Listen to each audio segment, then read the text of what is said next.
Buen día, señores estudiantes. Hoy vamos a continuar con la asignatura de Historia con la temática la Reforma y la Contrarreforma. Reforma y Contrarreforma.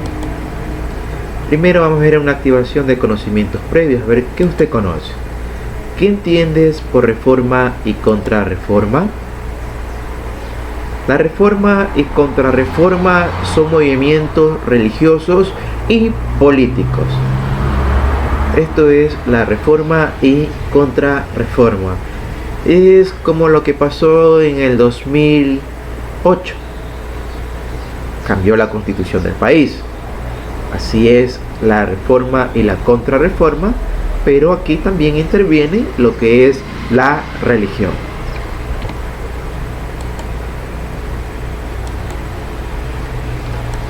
Reforma, desarrollo.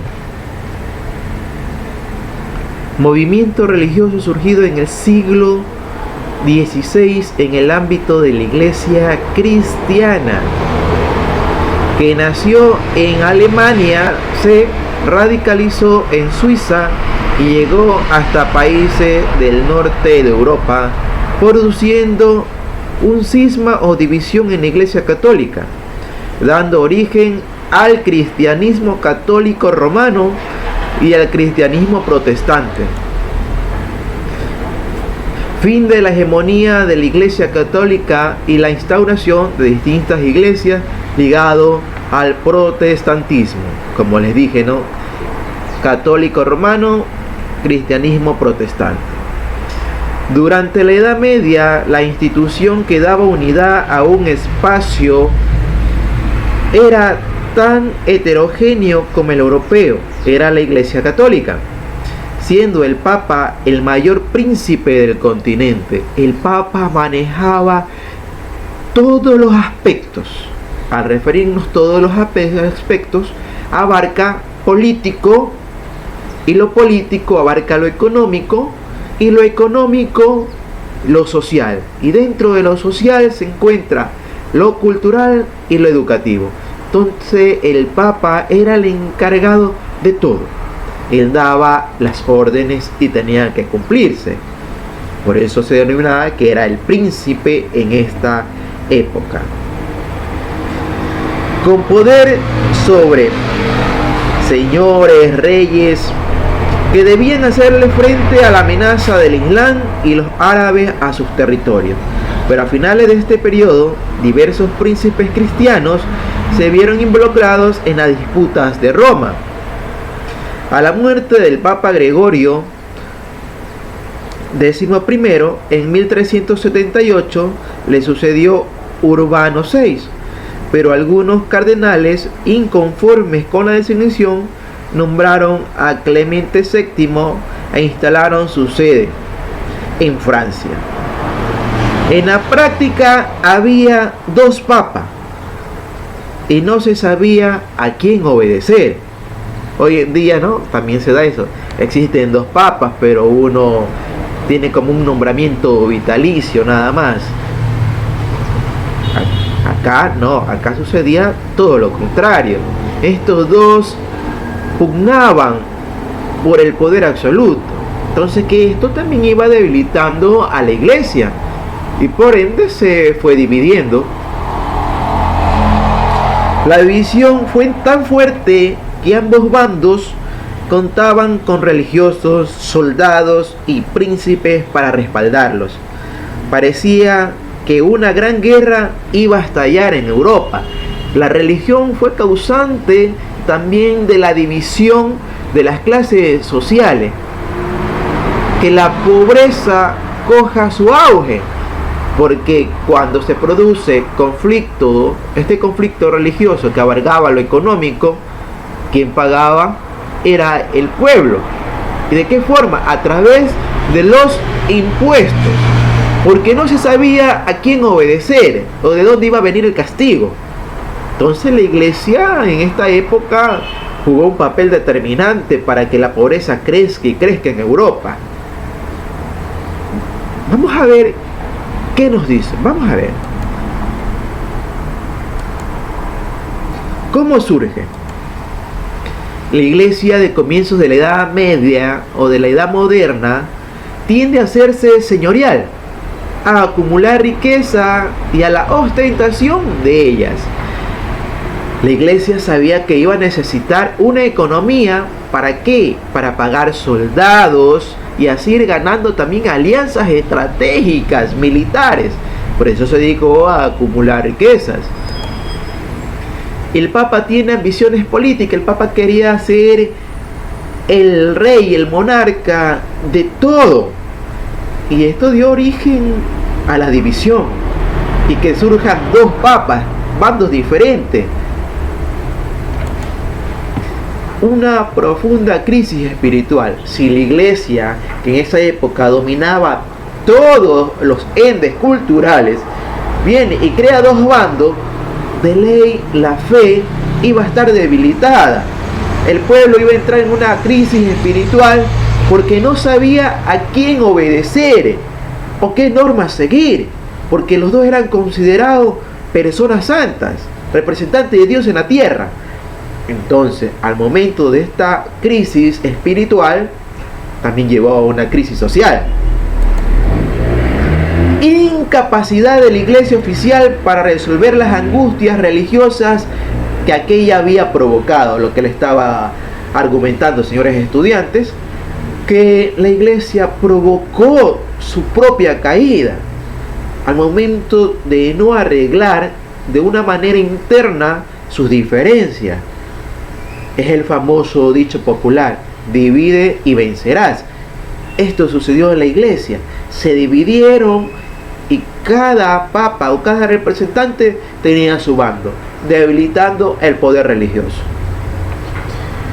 Pero los príncipes, particularmente los alemanes, cansados de pagar tantos tributos a Roma y de su centralismo, buscaban la oportunidad de liberarse de su influencia tan decisiva en sus vidas y tener mayor participación en decisiones que asumía la iglesia.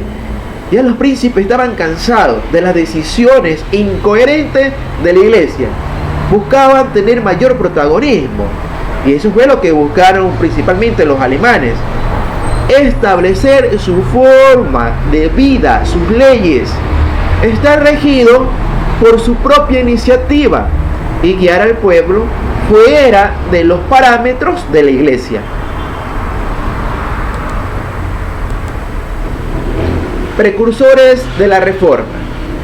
En los precursores de la Reforma tenemos a Martín Lutero, pero antes de hablar de Martín Lutero, vamos a hacer una pequeña brecha y vamos a hablar de un sacerdote, teólogo, filósofo. Este filósofo checo, Jan Hus, de 1370 a 1415, rector de la Universidad de Praga. Condenó la lucha política que tenía lugar al interior de la iglesia.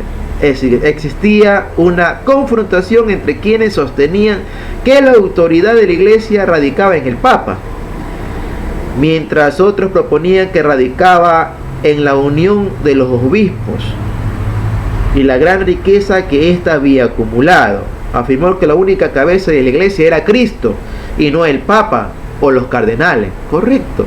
Decía que la única fortaleza era Cristo y no los papas. Los papas estaban aquí para interpretar. No llevemos a interpretar, para dar a conocer las escrituras, no interpretarla cada quien a su beneficio. Eso también llevó a que la iglesia se divida y existan dos papas en esa época. Luego tenemos aquí a Martín Lutero, un gran hombre, Martín Lutero. Esta situación iba a tener un desenlace con la aparición de un monje alemán llamado Martín Lutero. ¿Por qué alemán? Porque los alemanes fueron los precursores de la independencia religiosa, pero ellos relacionar su propia ideología. Nacido en el pueblo de Eisleben, Alemania, en 1483 y 1546, formado en la comunidad de los agustinos. Era un estudiante fervoroso y se dedicaba al estudio de la teología. Fue a estudiar a Roma, donde fue testigo de la corrupción. Escuchen, fue a estudiar a Roma, la base de la religión, donde se encuentran las bases, y que descubrió una corrupción de una buena parte del clero, la riqueza de la iglesia y la inflexibilidad de sus posturas. La iglesia hacía lo que ellos pensaban que tenían que hacer y que estaba bien, pero para ciertos grupos de poder, específicamente del clero, y para algunos príncipes que eran sus aliados, pero no para el pueblo. A Lutero le atormentaba la siguiente cuestión: si Cristo ya había pagado con su sangre en la cruz los pecados del mundo, ¿cómo es que la iglesia cobraba por el perdón de los mismos? Si cuando llegó Jesucristo dio su vida, limpió el pecado del mundo. Todos fuimos salvados, dice la Biblia. Entonces, ¿por qué la iglesia cobraba al pueblo por el perdón? Esto no tenía cabida en la mente de Martín Lutero, quien fue despertando hasta llegar a un sinnúmero de conclusiones: que la iglesia era corrupta, para simplificar. Por ello, predicaba entonces contra las indulgencias y el autoritarismo, buscando que la iglesia vuelva a su espíritu primitivo, que era de servir, cuando reinaba la piedad y la humildad. Sus propuestas se resumen en 95 tesis, cuyos temas centrales serían... Luego vamos a hablar de Juan Calvino, ¿no? Vamos a ver los ítems, algunos ítems de Martín Lutero. Primero, solo Cristo es el camino a la salvación y nuestro abogado para con el Padre. Solo Cristo iba a intervenir con nosotros el día del juicio, con su Padre, no la iglesia.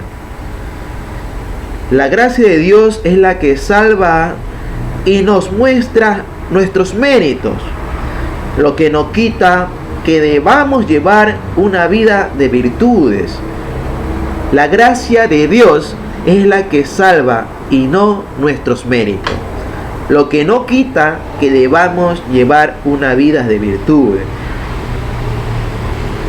Si Dios nos logre perdonar en el último minuto de nuestra vida, nosotros tenemos que llevar una vida llena de virtudes. Eso es lo que nos predicaba Martín Lutero en sus 95 ítems. Vamos a ver algunos más. Las Sagradas Escrituras son la única fuente de revelación, entendiéndose por ellas el Antiguo y Nuevo Testamento. Por eso también Lutero no estaba acorde a la iglesia, porque la iglesia utilizaba el Antiguo y Nuevo Testamento a su forma de ver las cosas, lo interpretaba. Es como la Constitución, un ejemplo, las leyes que tenemos. Ciertos grupos políticos interpretan la Constitución a su gusto, a cómo ellos van a sacar provecho de ese artículo. Así pasaba en la iglesia. Los papas o la iglesia utilizaba el Antiguo y Nuevo Testamento a su beneficio, lo interpretaban para manejar al pueblo. Entonces Lutero quería que la iglesia vuelva a ser la de antes, donde la iglesia era humilde, basada en sus principios religiosos.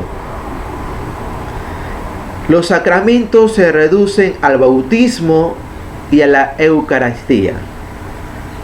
La Biblia debía ser leída en las lenguas vernáculas, en la lengua de cada pueblo, y cada creyente podía interpretarla según su entendimiento, pues la revelación está dirigida a cada ser humano sin distinción.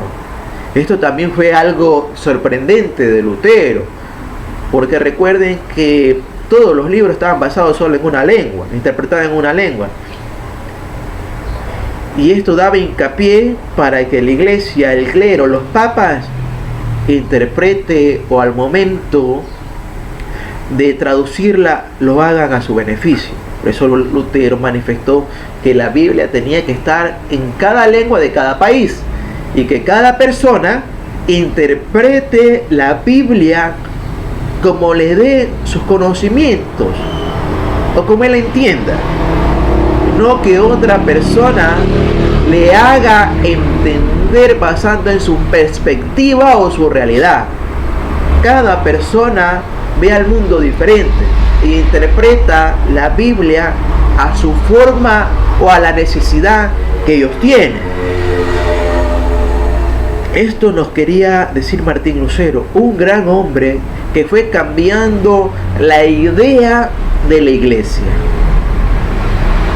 Luego tenemos a Juan Calvino. Juan Calvino, ¿no?, también realizó un sinnúmero de cosas, pero antes tenemos que entrar también un poquito más a Martín Lutero. Lutero clavó sus 95 postulados en la catedral de Wittenberg para que todos los vieran, aunque la mayoría de sus compatriotas eran analfabetos. Eso también fue algo circunstancial a favor de la iglesia, porque la mayoría eran analfabetos. También tradujo al alemán las Sagradas Escrituras para acercar a sus compatriotas al contacto con la palabra de Dios. Luego fue llamado a retractarse. También fue perseguido. Esto es cuando ciertas personas van contra los grupos de poder. ¿Qué sucede? Se vuelven perseguidos políticos.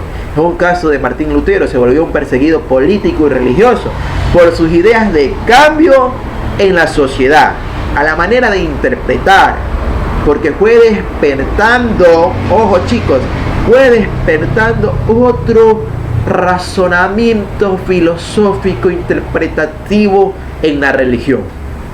Por eso fue un perseguido político.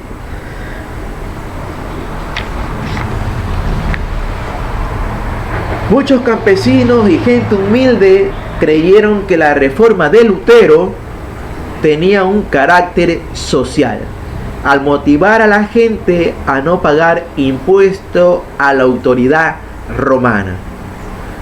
Pero los nobles alemanes repelieron las revueltas bajo el argumento de que no se trataba de una transformación material, sino espiritual. La reforma emprendida por Lutero fue continuada por Juan Calvino. Todo lo que hizo Lutero, todo lo que interpretó Lutero, Juan Calvino viene y lo hace suyo. Se empodera de todo esto, de todos estos conocimientos maravillosos, y sigue siendo uno de los precursores de la reforma, teniendo de base lo de Martín Lutero. Juan Calvino. Fuera de Cristo no hay nada, sino ídolos.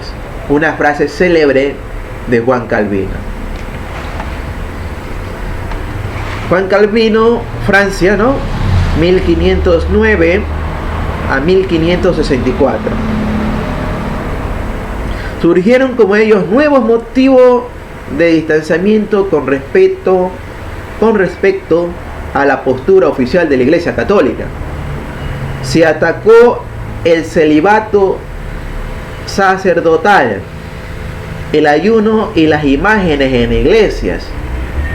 Recuerden que la ley de Moisés dice: no vas a adorar a falsos dioses, a venerar a imágenes, y esto se hacía. Estaban violando la ley de Moisés. Entonces Juan Calvino estaba en contra de esto.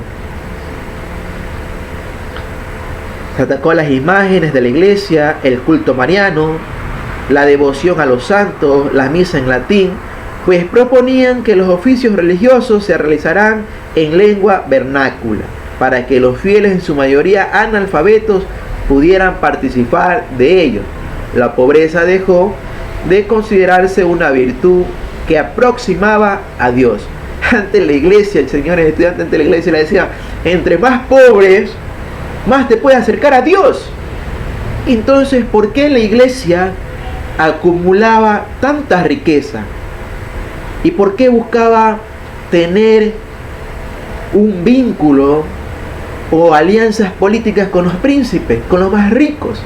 No se entiende. Por eso también fue un motivo de la reforma de Lutero y de Calvino. Ellos lucharon para que los analfabetos puedan interpretar la palabra de Dios, y fueron cambiando este paradigma, que entre más pobres, más te acercabas a Dios. Esto no es así. Mientras llevabas una vida de virtudes, como le dijo de Lutero, estabas más cerca de Dios.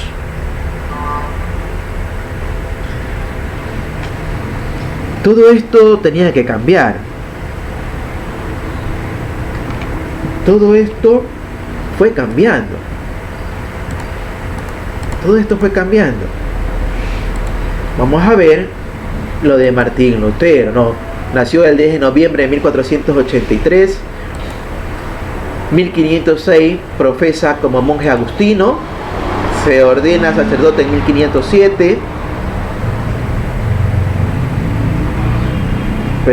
En 1510 realiza un viaje a Roma. Disculparán, señores estudiantes, anotado mal el año. Disculparán, es 1510. Accede a la cátedra de la teología bíblica en 1512. Su doctrina se basaba en el principio de la salvación por la fe. Esto nos decía Lutero, pero les resumiendo todo lo que le estaba explicando. Libre examen y rechazo de todo intermediario entre el hombre y Dios. La iglesia no podía intervenir, solo su Hijo Jesucristo, que dio la vida para salvarnos a nosotros. Entonces no estaba de acuerdo que la iglesia cobre por hacerlo. Reconocimiento de solo dos sacramentos, el bautismo y la comunión. El bautismo era porque uno recibe al Padre, y la comunión al Hijo. Supresión del culto a la Virgen y a los santos, así como la creencia en el purgatorio, porque se basaba en las leyes de Moisés. Supresión de la parte sacrificial de la misa, del celibato eclesiástico y del lujo en el purgatorio. Él nos decía de lujo en el purgatorio porque no se debía pagar a la iglesia para ser salvado. Antes, ¿sí? Aquí podemos ver un organigrama. Pero antes de ir al organigrama, explicar cada uno de estos puntos del organigrama, voy a explicar otras cuestiones. ¿Sí? La reforma era sin duda el mayor cisma que había enfrentado la iglesia cristiana occidental después de tantos siglos de hegemonía, después de tantos siglos de dominación. La iglesia fue perdiendo su poder, pero no específicamente por las ideas de Lutero o de Calvino, fue por su propia voluntad, porque tenía que arreglar los problemas internos para que así la iglesia no se divida y tampoco la iglesia tenga dos representantes, dos papas, dos divisiones políticas, religiosas, económicas.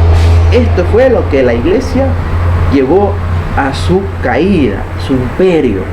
Después de tantos siglos de dominación, la iglesia fue cambiando. Fue cambiando, dice, los siglos de hegemonía que había otorgado a los reinos europeos, su sentido de unidad política y de comunidad cultural. Para complicar el panorama, el rey de Inglaterra, el rey Enrique VIII, antes defensor a ultranza del papado. ¿Qué significa ultranza? Muerte. Decidió romper con la iglesia de Roma al haberle negado el Papa Clemente VIII o Clemente VIII la anulación de su matrimonio con Catalina de Aragón para casarse con Ana Bolena.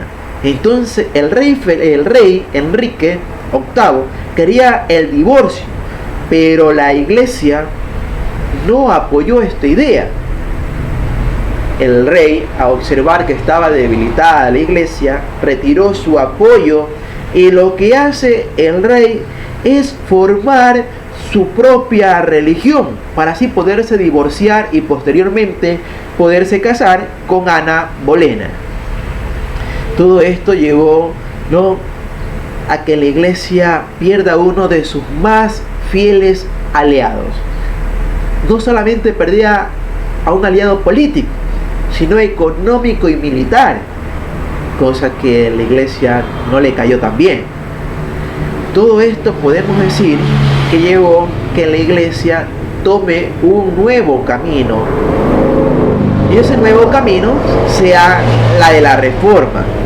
¿Y cuál era eso? Aquí pueden observar en sus imágenes 6 aspectos fundamentales de la reforma. Ruptura de la unidad religiosa. Ya no eran uno solo, eran varios, y de esos varios cada quien posteaba lo que le iba a favorecer, pero no Lutero ni Calvino. Estas dos personas luchaban por el pueblo. Búsqueda de una religión más personal. ¿A qué se refiere más personal? Que cada ser humano interprete las sagradas escrituras al Antiguo y Nuevo Testamento según su condición social, política. ¿Sí? Tenemos a Lutero, padre y precursor de la reforma. Porque Lutero luchó contra esto, porque cuando fue a Roma encontró en las bases de la iglesia corrupción. Eso hizo que Lutero cambie su visión de la iglesia y que se convierta en un perseguido político. Lo único que quería Lutero era que la iglesia vuelva a sus bases anteriores, que era la humildad y el servicio al pueblo. Luego tenemos a Calvino, que también cogió las enseñanzas de Lutero y luchaba para que éstas se den, para que el pueblo tenga mayor beneficio. Viene Calvino y le dice a los pobres: no, señores de la sociedad, los más humildes, quítense esa idea que la iglesia les ha impregnado por muchos años. ¿Cuál era esa idea? Que mientras más pobres, más se acercaban a Dios. Viene Calvino y le dice: no, mientras más pobres ustedes no van a estar cerca de Dios. Ustedes van a estar más cerca de Dios cuando ustedes apliquen las virtudes en su diario vivir. Pues cambiando entonces que la sociedad tenía otra ideología. Buscaban también estar bien en lo económico, cosa que no le gustó a los romanos. Enrique VIII, tenemos también aquí en el organigrama Enrique VIII, que también fue uno de los motivos del deterioro de la iglesia, porque Enrique VIII era uno de los más fuertes aliados de la iglesia católica.